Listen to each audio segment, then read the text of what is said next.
Hello, नमस्कार और जय हिंद साथियों। आज हम आप लोगों के बीच में एक टॉपिक लेके आए हैं बिहार के गवर्नेंस सिस्टम के बारे में, जिसके बारे में हम लोग जानेंगे। इसको जानने से पहले ये हम जानेंगे कि बिहार से अभी तक कितने राज्य अलग हुए हैं, या बिहार जो है कि अभी जो अस्तित्व में है वो कितने राज्यों से अलग होकर के बना है। सबसे पहले जो बिहार का है कि हम लोग देखते हैं कि बिहार प्लस उड़ीसा, ये दोनों मिलकर के जो है ये अलग हुआ था। किससे हुआ था? बंगाल से हुआ था। बंगाल से कब हुआ था? तो ये 22 मार्च 1900 22 मार्च 1912 ईस्वी को हुआ था। तो 22 मार्च 1912 को जो थे ना बिहार और उड़ीसा जो होते ना संयुक्त प्रांत मिलके जो थे ना अस्तित्व में आया था। उसके बाद हम लोग देखेंगे 1 अप्रैल 1936 को जो है वो अलग हुआ था उड़ीसा। कब कहाँ से अलग हुआ था? तो बिहार से अलग हुआ था। 1 अप्रैल 1936 को जो है वो बिहार से अलग हुआ उड़ीसा। इसके बाद हम लोग देखते हैं कि 15 अप्रैल 2000 ईस्वी को 15 अप्रैल 2000 ईस्वी को जो होता है ना कौन अलग हुआ? झारखंड अलग हुआ। बिहार से कौन अलग हो गया? झारखंड अलग हो गया।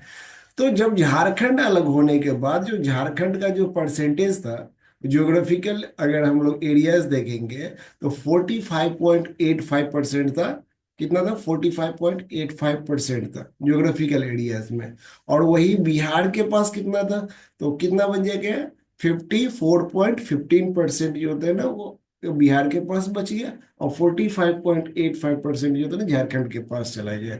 इसके बावजूद भी झारखंड के पास जो होता है ना जाने के बावजूद भी जो third largest state in India है वो है पॉपुलेशन के बेस पर, वो है बिहार। और 13th लार्जेस्ट एरिया वाइज अगर हम लोग देखेंगे स्टेट है वो है बिहार। तो 13th largest state area wise Bihar, और थर्ड लार्जेस्ट पॉपुलेशन वाइज अगर हम लोग देखेंगे तो वो है बिहार। तो बिहार का हम लोग ये देखें कि बिहार अभी तक अस्तित्व में कैसे आया है। अब हम लोग देखेंगे कि बिहार का गवर्नेंस सिस्टम कैसे चलता है ना। तो बिहार का शासन व्यवस्था है तो प्रशासन को 3 भागों में बांटा गया है। पहला है विधायिका। पहला क्या है? विधायिका। दूसरा क्या है? कार्यपालिका। और तीसरा क्या है? न्यायपालिका। पहला विधायिका, दूसरा कार्यपालिका, और तीसरा क्या है? न्यायपालिका। विधायिका लेजिस्लेटिव, कार्यपालिका एग्जीक्यूटिव, और तीसरा जो है जुडिशियरी, जिसको हम लोग न्यायपालिका कहते हैं। हमारे भारतीय संविधान के आर्टिकल 168 में कहा गया है कि प्रत्येक राज्यों के लिए जो है एक विधानमंडल, प्रत्येक राज्य के लिए एक विधानमंडल का गठन किया जाएगा। तो आर्टिकल 168 के अनुसार जो विधानमंडल का गठन बिहार में किया गया है, उस मतलब विधानमंडल का गठन किया गया उसमें 3 जो होते हैं ना शामिल है। पहला है विधान मतलब राज्यपाल, दूसरा है विधान परिषद, और तीसरा है विधानसभा। बिहार विधान मंडल जो है वो द्विसदनीय है। द्विसदनीय मतलब क्या है? कि इनके 2 सदन है।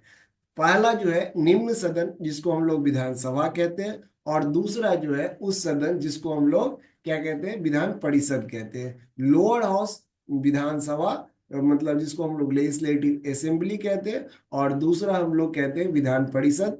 हम लोग कहते हैं क्या कहते हैं? उसको हम लोग विधान परिषद को अपर हाउस कहते हैं। आर्टिकल 168 के अंतर्गत यहाँ पे हम लोग देखे हैं कि विधानमंडल में क्या क्या शामिल है।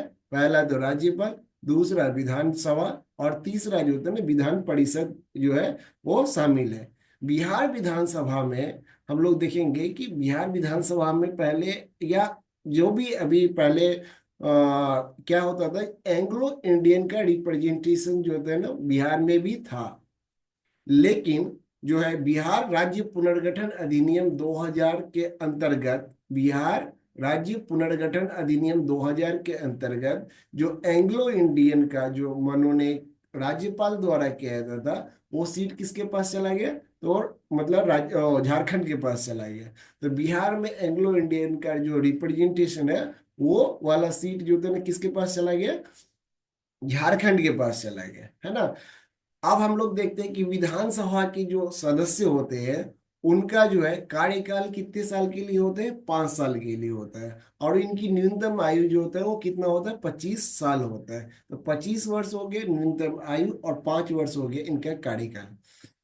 इनका निर्वाचन कैसे होता है, तो हम लोग देखते हैं इसका मतलब जो विधानसभा के जो सदस्य होते हैं, उनका निर्वाचन प्रत्यक्ष मतों द्वारा मतलब कौन सा, first past the post system के द्वारा किया जाता है। First past the post system क्या है, ये जिसमें हम लोग कहते हैं कि मान लीजिए एक विधानसभा क्षेत्र है, उसमें लगभग जो होते हैं ना 100 मतलब 10 आदमी खड़े हुए हैं, सभी को 100 वोट मिला है, और एक आदमी जो है उसमें 101 वोट मिल गया है। इसमें ये नहीं रहता है कि आपको 50% वोट लेना है, 40% वोट लेना है, 30% है, परसेंटेज ऑफ वोट यहाँ पे नहीं रहता है। तो यहाँ पे क्या होता है, जो सबसे आगे निकल गया, जो सबसे आगे है, वही जो होता है ना उस विधानसभा का रिप्रेजेंटेशन करेगा। तो यानी कि जो सबसे जो आगे है, यानी कि जो 101 वोट वाला है, वही जो है उस विधानसभा का जो है क्या करेगा, मतलब प्रतिनिधित्व करेगा। तो विधानसभा में सदस्यों की नियुक्ति हम लोग देख लिए, विधानसभा की जो है ना कार्यकाल देख लिए, सदस्यों के कार्यकाल देख लिए, और तीसरा हम लोग उनकी न्यूनतम आयु देख लिए। ठीक है। आर्टिकल 178 के अंतर्गत अब हम लोग कहते हैं कि सदस्य तो निर्वाचित हो गए। अब हम लोग देखते हैं कि आर्टिकल 178 के अंतर्गत जो है अध्यक्ष की नियुक्ति, अध्यक्ष और उपाध्यक्ष की नियुक्ति की जाती है। कहाँ पे, विधानसभा में। आर्टिकल 179 के अंतर्गत अगर अध्यक्ष अपना त्याग पत्र देना चाहे, तो उपाध्यक्ष को संबोधित करके, संबोधन करके वो क्या कर सकते हैं, त्याग पत्र दे सकते हैं, है ना। तो बिहार विधानसभा की हम लोग ये देखते हैं। अब इनके कुछ जो है फैक्ट है, जैसे कि हम लोग देखते हैं कि बिहार विधानसभा में टोटल सीटों की संख्या कितनी है, 243 है। कितना है, 243। 243 में टोटल सीट कितना है, 243। इसमें क्या है, 40 सीट जो है वो रिजर्व्ड है। अब रिजर्व मतलब क्या होता है, कुछ सीटें ऐसे होते हैं जो किसी कम्युनिटी के लिए या किसी जो होते हैं ना जाति के लिए जो होते हैं ना वो रिजर्व होते हैं। तो 40 सीट इसमें रिजर्व है। 40 सीट में भी 38+2, 38+2 यानी कि 38 जो है वो ऐसी कम्युनिटी के लिए है, और दो जो है कटोरिया और मनिहारी, दो जो है निर्वाचन क्षेत्र वो एसटी कम्युनिटी के लिए रिजर्व्ड है। और 38 जो है वो किसके लिए रिजर्व है, ये एससी कम्युनिटी के लिए रिजर्व है।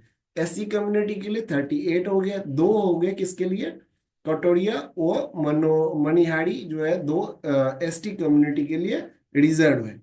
प्रथम विधानसभा अध्यक्ष, कुछ फैक्ट है, जैसे प्रथम विधानसभा अध्यक्ष स्वतंत्रता से पूर्व जो होते हैं ना वो कौन थे, राम दयालु सिंह थे। और स्वतंत्रता बाद जो है श्री बिंदेश्वरी प्रसाद वर्मा है, श्री बिंदेश्वरी प्रसाद वर्मा है। अभी वर्तमान अध्यक्ष नंद किशोर यादव है। अभी वर्तमान अध्यक्ष कौन है, नंद किशोर यादव है। और जो प्रथम नेता प्रतिपक्ष थे वो SK बागे थे, और जो अभी वर्तमान में नेता प्रतिपक्ष है वो तेजस्वी यादव है। अब हम लोग इसी तरह से विधान परिषद की बात करेंगे।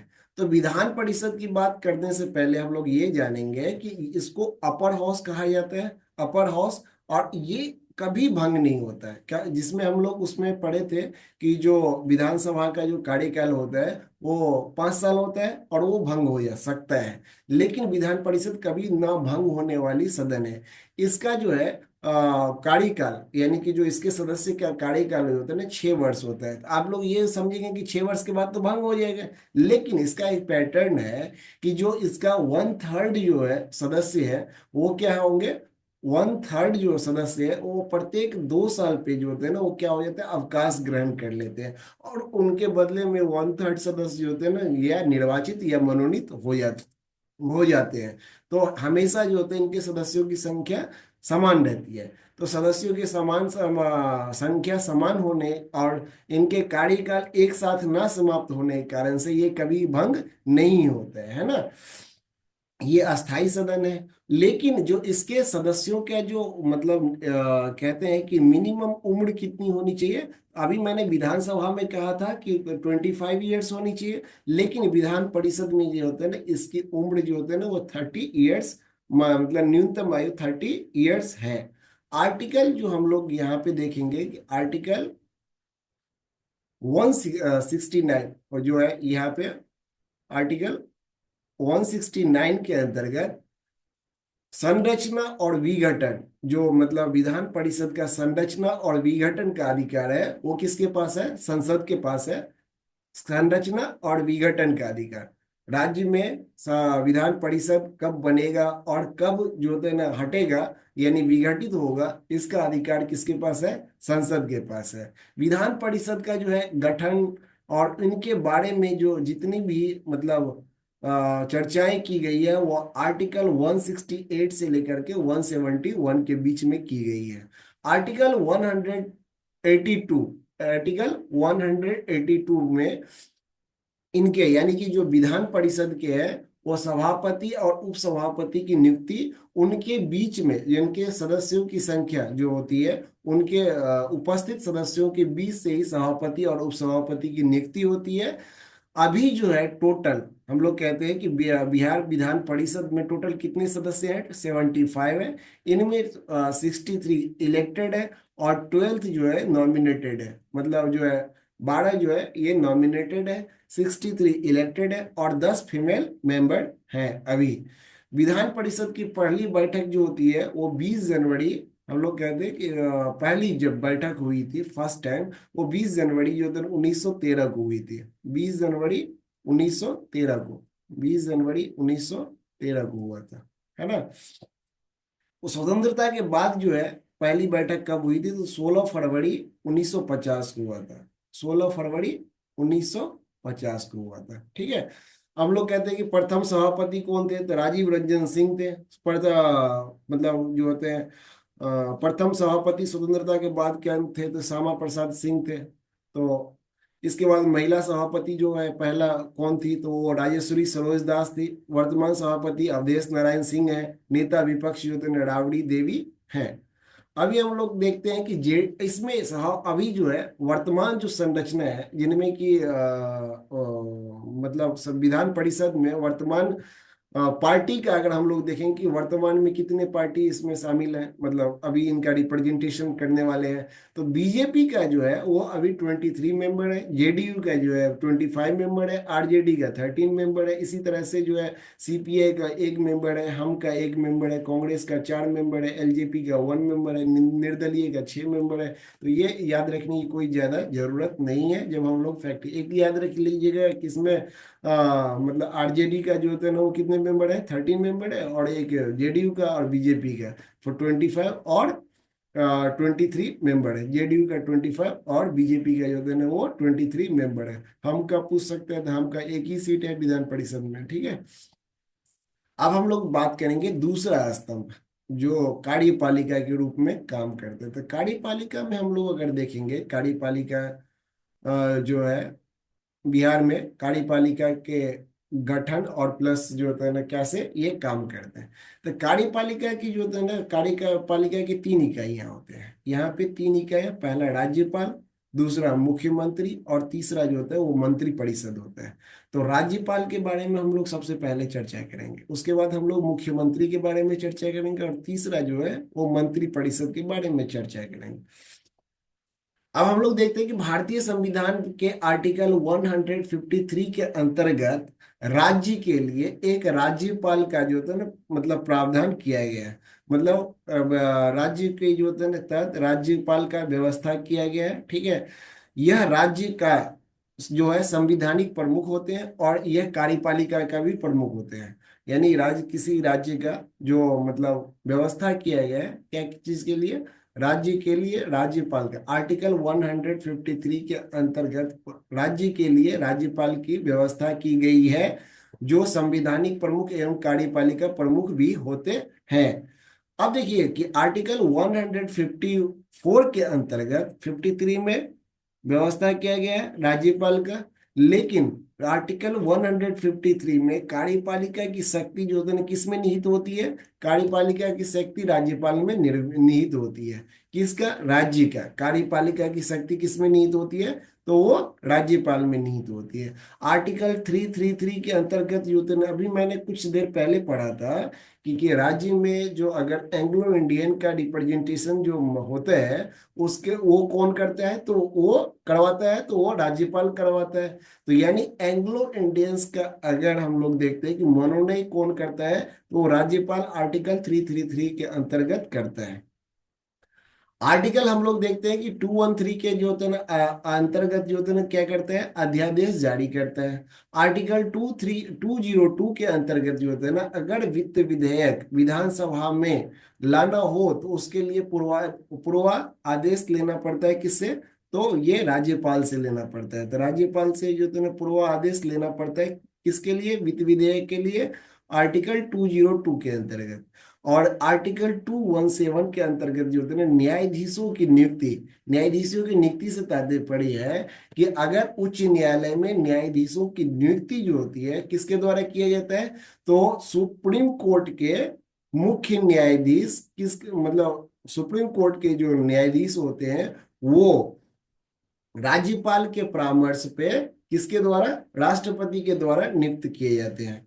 कहाँ का? उच्च न्यायालय के न्यायाधीशों की नियुक्ति किसके द्वारा? उच्चतम न्यायालय के न्यायाधीशों, क्या मतलब उच्चतम न्यायालय के न्यायाधीशों के द्वारा राज्यपाल के सलाह पर राष्ट्रपति के द्वारा की जाती है। समझ रहे हैं? तो इसमें परामर्श दो है, राष्ट्रपति के द्वारा की जाती है परामर्श, मतलब हम लोग राज्यपाल का होता है।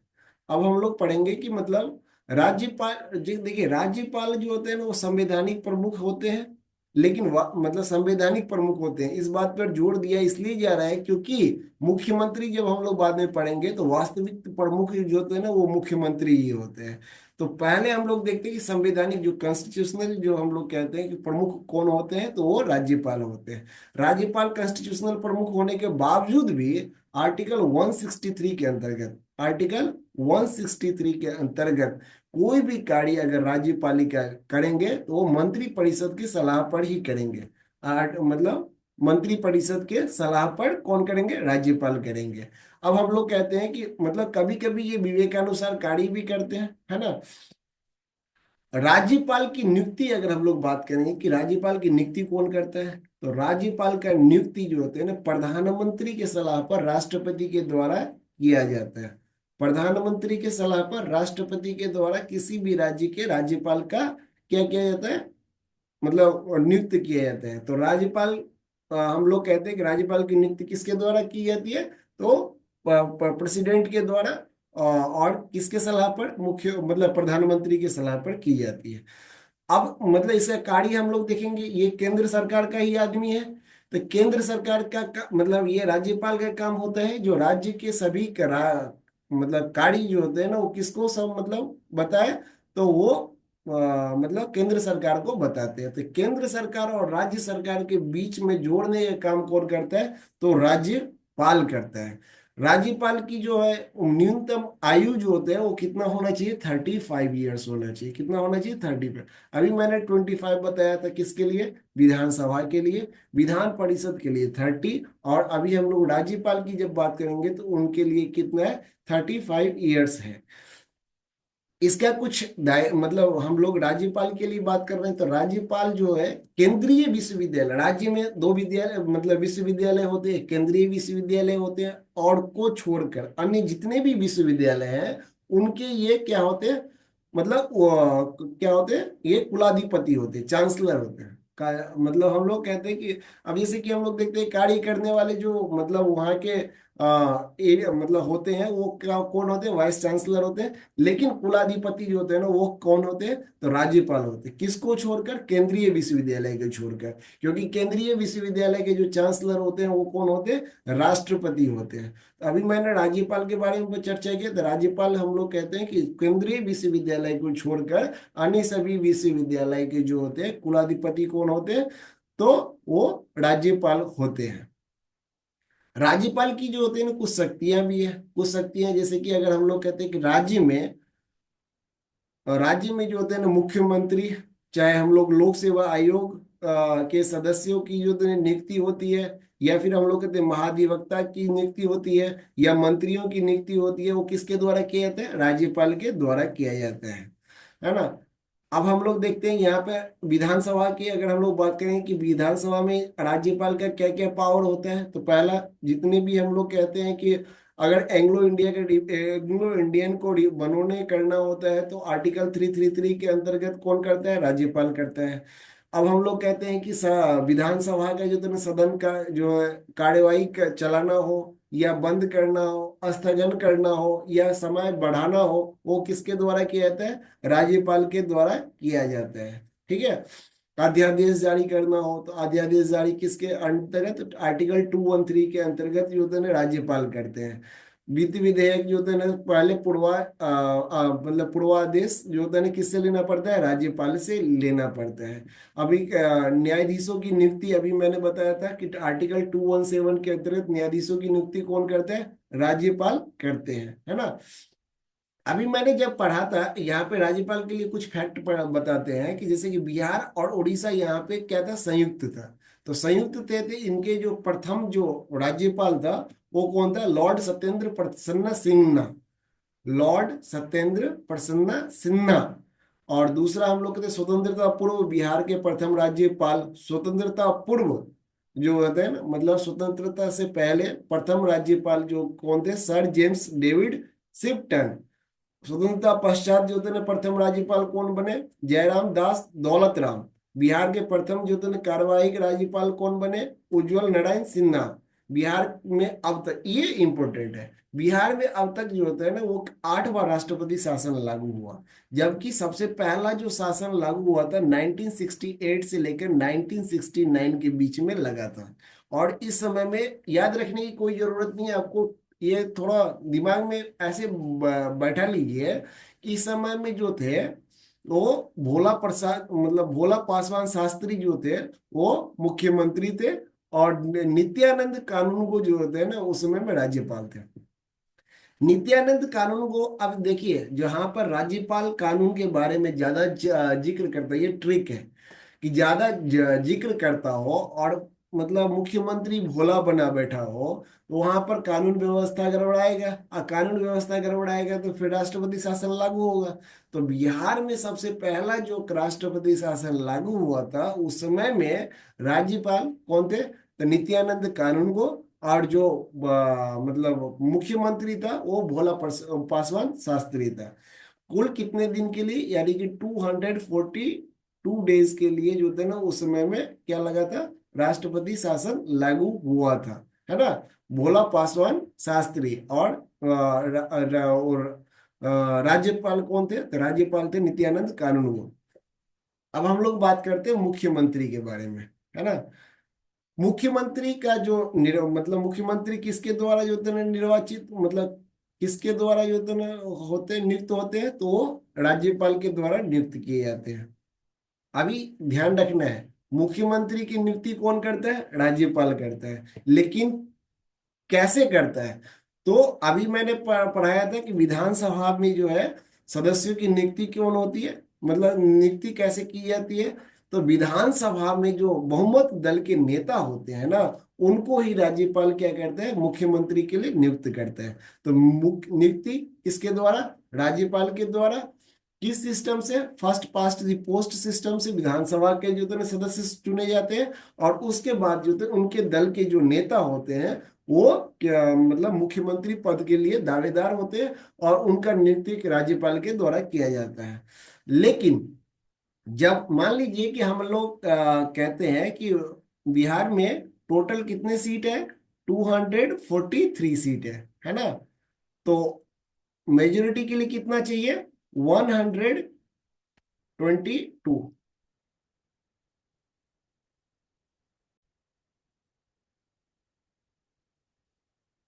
लाइट कट जाने के कारण से कुछ खेद हुई है, ठीक है।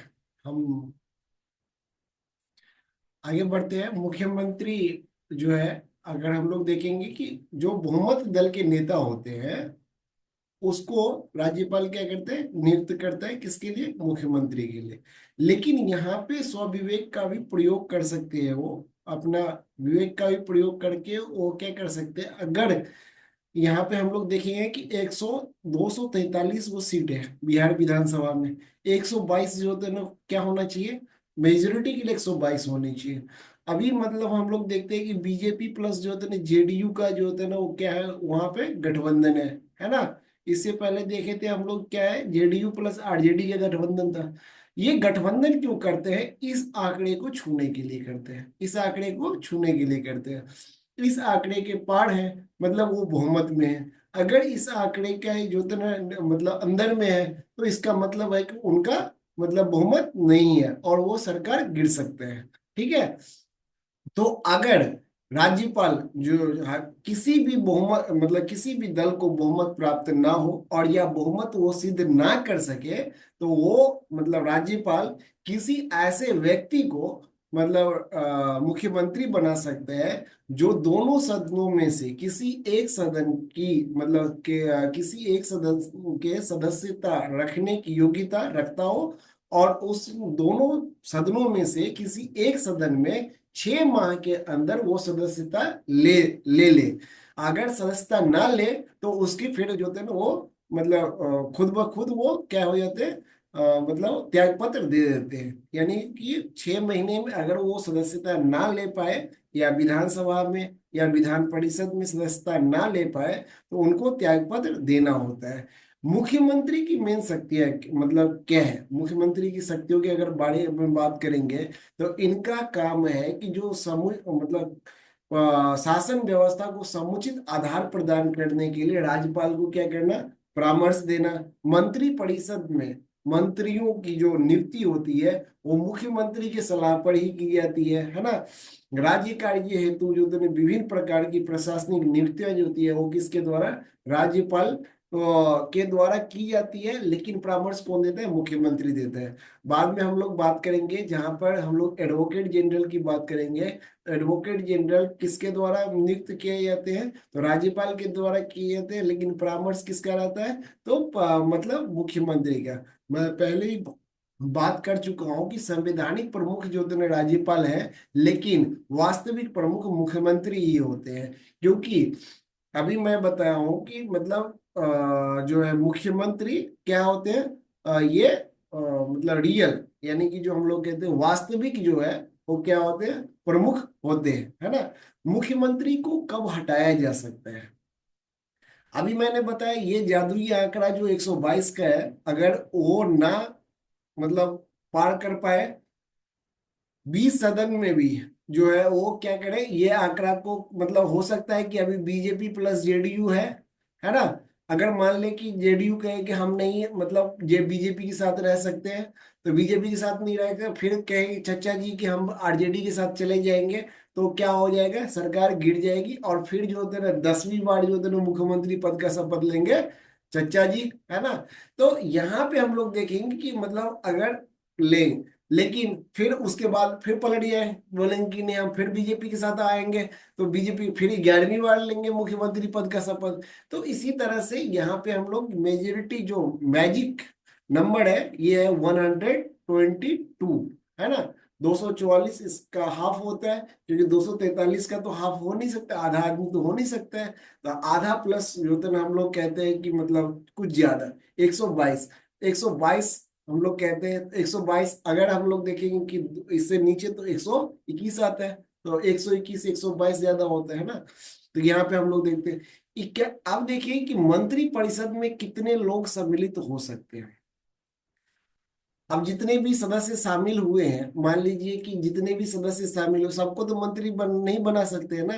तो 91वां संविधान संशोधन जो कॉन्स्टिट्यूशनल अमेंडमेंट था, उसमें ये कहा गया था कि मुख्यमंत्री सहित जो परिषद मतलब मंत्री परिषद में जो सदस्य होंगे, वो टोटल सदस्यों की संख्या का 15% ओनली होगा। कितना होगा, 15% ओनली होगा, है ना।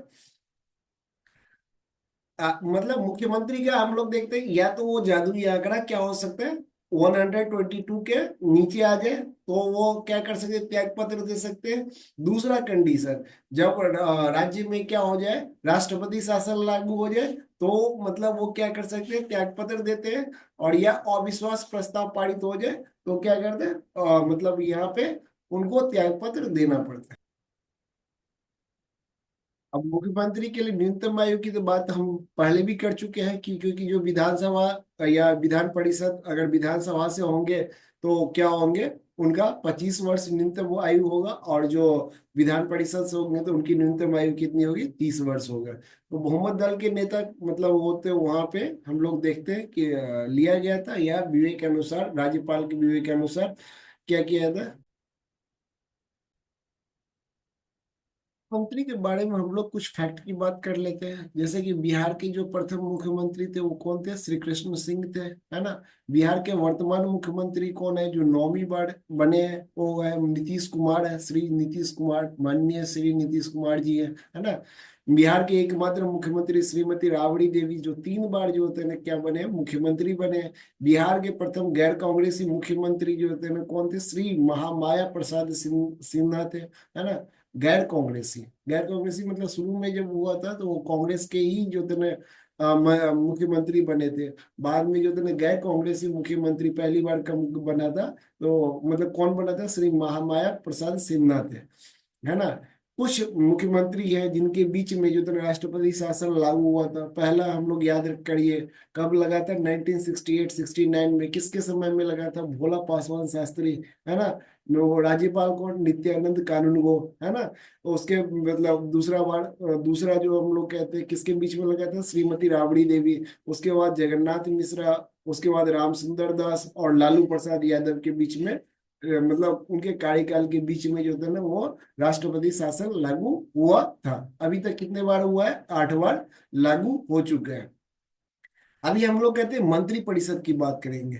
तो 91वां संविधान संशोधन ये कहता है कि जो मंत्री परिषद का आकार होगा टोटल सदस्य की संख्या का जो है 15% ओनली होगा, नहीं तो सभी को मंत्री ही बना देते हैं। तो ओनली 15% होगा। 15% मतलब जो टोटल मतलब सदस्यों की संख्या उसका ओनली 15% जो होते हैं ना वो क्या बनाए जाएंगे, मंत्री बनाए जाएंगे। अब मंत्री के भी बहुत सारे मतलब मंत्री परिषद में शामिल किए जाएंगे। मंत्री परिषद होता है आर्टिकल 164 के अंतर्गत, आर्टिकल 164 के अंतर्गत ये गट मतलब प्रावधान किया गया है कि राज्यपाल को परामर्श देने के लिए एक मंत्रिमंडल का गठन किया जाएगा, जिसका प्रमुख मुख्यमंत्री होगा। जिसका प्रमुख कौन होगा, मुख्यमंत्री होता है, प्रधान मुख्यमंत्री होता है। अब हम लोग बात करेंगे कि मतलब मंत्रिपरिषद का मुख्य कार्य क्या होता है। तो इस मुख्यमंत्री का काम होता है कि जो विधायिका जो निर्मित मतलब विधायिका जो कानून निर्माण करता है उसका इम्प्लीमेंटेशन कराना। दूसरा, जो प्रशासनिक नियुक्तियां हैं उनको क्या करना, प्रशासनिक नियुक्तियों में राज्यपाल को परामर्श देना। और जो राज्य के जो है ना बजट तैयार करना, चाहे वो टैक्स को बढ़ाना या टैक्स को घटाना, ये सब काम किसका होता है, मंत्री परिषद का होता है। अब हम लोग तीसरा और अंतिम जो बॉडी है वो न्यायपालिका है। न्यायपालिका जो सबसे इम्पोर्टेंट है लोकतंत्र में। अगर मतलब कहते हैं कि कोई अगर लोकतंत्र को बचाए रखा है तो वो है न्यायपालिका। क्योंकि देखिए शक्ति का बंटवारा हम लोग कर नहीं सकते। सभी लोग चाहते हैं कि उनकी शक्ति में जो है ना इजाफा हो, कोई अपना शक्ति बांटना नहीं चाहता। यही बांटने का काम और लिमिटेशन का काम कौन करवाता है, न्यायपालिका करवाता है। अब हम लोग जो है न्यायपालिका की बात करते हैं।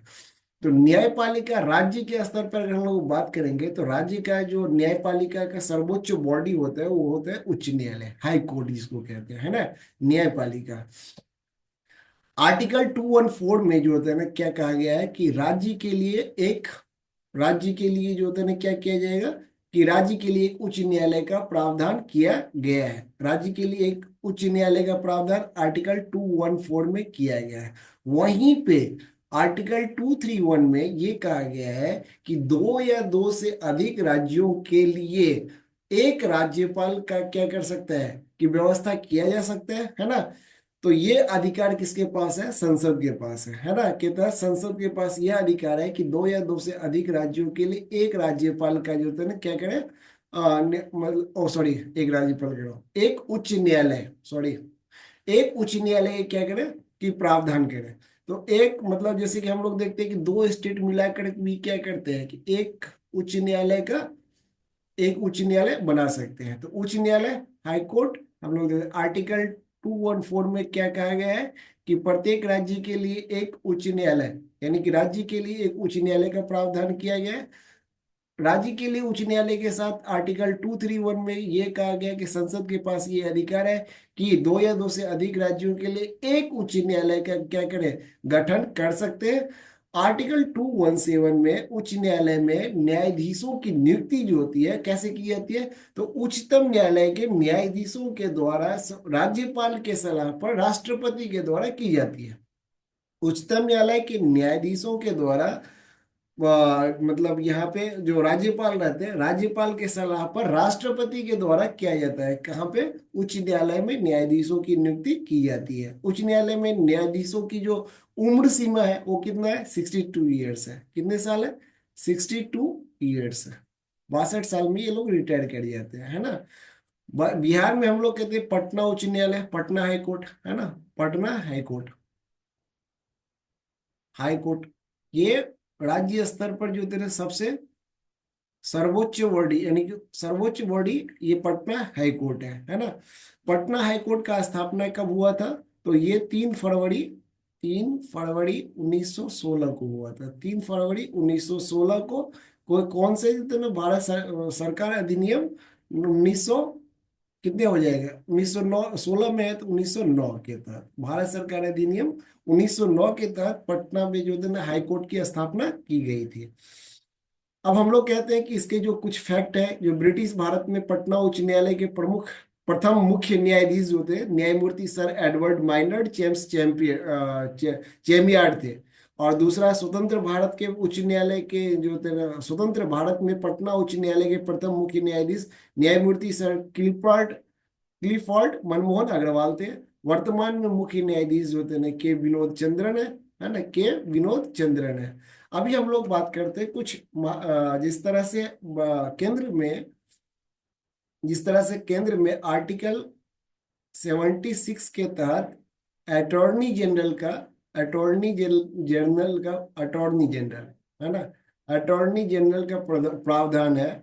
उसी तरह से अटॉर्नी जनरल कौन होते हैं, तो ये केंद्र सरकार के जो है वो सबसे प्रमुख विधि अधिकारी होते हैं। Attorney general, solicitor general, additional solicitor general, जो अभी एडिशनल सॉलिसिटर की संख्या 4 है, सॉलिसिटर जनरल की संख्या 1 है, और जो है वो मतलब अटॉर्नी जनरल की संख्या 1 है, ठीक है। उसी तरह से राज्य में भी राज्य सरकार के कोई विधि अधिकारी तो होंगे ना, क्योंकि अभी नेता लोग तो इतने लोग पढ़े लिखे होते नहीं है, और पढ़े लिखे भी होते तो उनका हम लोग बात नहीं करेंगे यहाँ पे। तो उनका चूंकि मतलब सभी कानून का देख रेख करने वाला तो एक होना चाहिए। तो क्या कौन होते हैं, मतलब राज्य के स्तर पर एडवोकेट जनरल होते हैं। एडवोकेट जनरल को महाधिवक्ता कहते हैं। कौन, क्या कहा जाता है, महाधिवक्ता। महाधिवक्ता कहा जाता है, महाधिवक्ता, जिसको एडवोकेट जनरल कहते हैं। एडवोकेट जनरल आर्टिकल 165 के अंतर्गत जो होते हैं क्या कहते हैं, के अनुसार राज्यपाल ऐसे किसी भी व्यक्ति को एडवोकेट जनरल बना सकता है, महाधिवक्ता बना सकता है, जो उच्च न्यायालय के न्यायाधीश, उच्च न्यायालय के न्यायाधीश के मतलब समकक्ष योग्यता रखता हो। अब जैसे सपोज देखिए कि डीएम बनने के लिए क्या होता है कि ग्रेजुएशन पास करना पड़ता है। आप भी ग्रेजुएट हैं, और जो है ना मतलब डीएम जो है वो भी ग्रेजुएट है। तो डीएम बनने के लिए ग्रेजुएशन, और आप खुद ग्रेजुएट है, आप किसी दूसरे में होते हैं तो मतलब दूसरे जॉब में है, या फिर जो है ना अभी जॉब नहीं है, तो आपको कहा जाता है कि आपको डीएम बनने के लिए मतलब, या फिर आपको कहा जाएगा कि आपको एसएससी सीजीएल में जो है सिलेक्शन लेने के लिए डीएम के समकक्ष जो है ना आपकी योग्यता होनी चाहिए, यानी कि आप ग्रेजुएट होना चाहिए, ठीक है। आर्टिकल 177 कहते हैं कि जो महाधिवक्ता होते हैं वो विधानसभा और विधान परिषद दोनों की कार्यवाही में भाग ले सकते हैं, लेकिन वोट देने का अधिकार महाधिवक्ता यानी एडवोकेट जनरल के पास नहीं होता है। इसी तरह से हम लोग कहते हैं केंद्र में जो अटॉर्नी जनरल होते हैं, या सॉलिसिटर जनरल होते हैं, या एडिशनल सॉलिसिटर जनरल होते हैं, इनको भत्ते तो दिए जाते हैं, लेकिन मतलब इनका जो सैलरी होता है, सैलरी का कहीं भी प्रावधान नहीं किया गया है। सैलरी का प्रावधान इसलिए नहीं किया गया है क्योंकि ये क्या कर सकते हैं, जो प्राइवेट केस होता है वो भी लड़ते हैं। प्राइवेट केस मतलब होता है जैसे कि आप अगर मतलब किसी अन्य आदमी, प्राइवेट केस मतलब प्राइवेट आदमी जो होता है ना, अगर वो केस लड़वाना चाहे सॉलिसिटर जनरल से या एडिशनल सॉलिसिटर जनरल से या अटॉर्नी जनरल से, तो वो लड़ते हैं और उसके बदले में वो फीस लेते हैं। तो ये हो गया कि मतलब वो प्राइवेट केस लड़ सकते हैं, तो प्राइवेट इधर से पैसे मिल जाते हैं। तो इसलिए जो होता है ना, उनको पैसे का जो होता है ना, वहां पे कोई यानी सैलरी का प्रावधान नहीं किया गया है, लेकिन भत्ते उनको मिलता है, गाड़ी मिलता है, बंगला मिलता है, और जो अन्य भत्ते होते हैं उनको दिया जाता है। लेकिन अगर हम लोग इसी तरह से जो थे स्टेट में महाधिवक्ता के, इनकी सैलरी की कोई बात नहीं की गई है, लेकिन इनको सारे सुविधाएं जो होती है ना, मतलब भत्ते जो होते हैं ना, मिलते हैं। अभी हम लोग कहते हैं कि आर्टिकल 165 में ऐसे किसी भी व्यक्ति को जो उच्च न्यायालय के न्यायाधीश होने की योग्यता रखता हो, उसको महाधिवक्ता एडवोकेट जनरल बनाया जा सकता है। ये दोनों ही सदनों में, उच्च सदन हो चाहे निम्न सदन हो, दोनों सदनों की कार्रवाई में भाग ले सकते हैं, लेकिन वोटिंग में राइट्स इनका नहीं है। अभी कहते हैं कि हम लोग कहते हैं कि जो गवर्नर है बिहार के, वो कौन है, तो राजेंद्र आर्लेकर है। राजेंद्र आर्लेकर मतलब गवर्नर है ना। और जो अभी महाधिवक्ता है, महाधिवक्ता, महाधिवक्ता मतलब एडवोकेट जनरल ऑफ बिहार कौन है, प्रशांत कुमार साहनी, मतलब प्रशांत कुमार शाह, शाही, प्रशांत कुमार शाही है, प्रशांत कुमार शाही है। तो एडवोकेट जनरल की बात कर ली हम लोग यहाँ पे। एडवोकेट जनरल को किससे जोड़ के देखे हैं, अटॉर्नी जनरल से, सॉलिसिटर जनरल से और एडिशनल सॉलिसिटर जनरल से। अब एडिशनल यहाँ पे एक चीज एक देखिए कि मतलब बहुत लोग कंफ्यूज हो जाते हैं कि एडिशनल मतलब अटॉर्नी जनरल, सॉलिसिटर जनरल और एडिशनल सॉलिसिटर जनरल, ये इनके मतलब सहयोग के लिए होते हैं और ये इनके सहयोग के लिए होते हैं। तो इनका मतलब ये सबसे प्रमुख होते हैं। यानी कि राज्य मतलब अगर केंद्र सरकार के जो होते हैं प्रथम विधि अधिकारी जो होते हैं ना, वो क्या होते हैं, अटॉर्नी जनरल होते हैं। अब थोड़ा छोटा मोटा काम होता है इनको सलाह करने मतलब क्या करने के लिए, तो मतलब सपोर्ट करने के लिए तो सॉलिसिटर जनरल है, और उसको सपोर्ट करने के लिए अटॉर्नी सॉलिसिटर जनरल है ना। अभी अटॉर्नी अटॉर्नी जनरल कौन है, तो अटॉर्नी जनरल है आर वेंकट रमनी है। और मतलब सॉलिसिटर जनरल कौन है, तो तुषार मेहता है ना। एडिशनल सॉलिसिटर जनरल जो होते हैं ना, अभी चार है ना। ऐश्वर्या भाटी है, और उसमें जो होते हैं ना सूर्य प्रकाश वीराजू है, एन वेंकट रमना है, और देवांग गिरीश व्यास है। तो ये चार हैं जो एक दूसरे मतलब क्या करते हैं, अपने से ऊपर वाले को सपोर्ट करते हैं, ठीक है। तो ये था सबसे पहले हम लोग देखे थे कि मतलब इसमें कार्यपालिका, विधायिका और न्यायपालिका तीनों की बात की है। इसमें कुछ आर्टिकल है, आर्टिकल को मतलब देख लेंगे, ठीक है। और इसी तरह से जो तुम्हें गवर्नेंस सिस्टम यहाँ पे हम लोग करते हैं खत्म। एडमिनिस्ट्रेटिव सर्विस पढ़ेंगे मतलब नेक्स्ट क्लास में। तब तक के लिए जय हिंद, जय भारत।